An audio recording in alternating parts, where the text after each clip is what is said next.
តាអ្នកដឹងទេថាយើងអាចដឹងពីចរិតរបស់ឆ្មាបានគ្រាន់តែសម្លឹងមើលប្រអប់ជើងរបស់ពួកវាដំបូងគេគឺបន្ទះជើងដែលមានរាងដូចបេះដូងឆ្មាដែលមានជើងបែបនេះគឺចូលចិត្តនៅក្បែរម្ចាស់ណាស់ដូចជាសង្សារដែលពូកែថ្នាក់ក្នុងអញ្ចឹងពួកវាចូលចិត្តឲ្យយើងអប់ហើយមិនដែលខឹងឡើយទោះបីជាអ្នកអង្អែលពួកវាខ្លាំងប៉ុណ្ណាក៏ដោយបន្ទាប់មកគឺបន្ទះជើងដែលមានរាងដូចភ្នំវី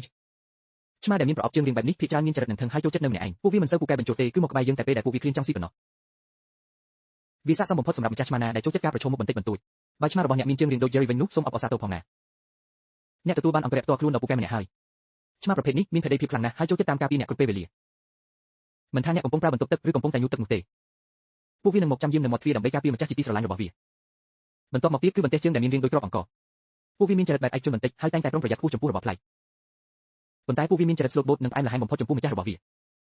ចុងក្រោយគេគឺបន្ទះជើងដែលមានរាងដូចគ្រាប់រកែកឆ្មាប្រភេទនេះគឺពោពេញទៅដោយភាពចង់ដឹងចង់ឃើញនិងភាពរំភើបមិនថាអ្នកទិញរបស់ថ្មីអ្វីយកមកផ្ទះនោះទេពួកវានឹងប្រញាប់ទៅពិនិត្យមើលភ្លាមតែម្ដងពិតជាអ្នកផ្សងព្រេងតូចដ៏ក្លាហានមែនចុះតែឆ្មារបស់អ្នកមានប្រអប់ជើងរាងបែបណាដែរ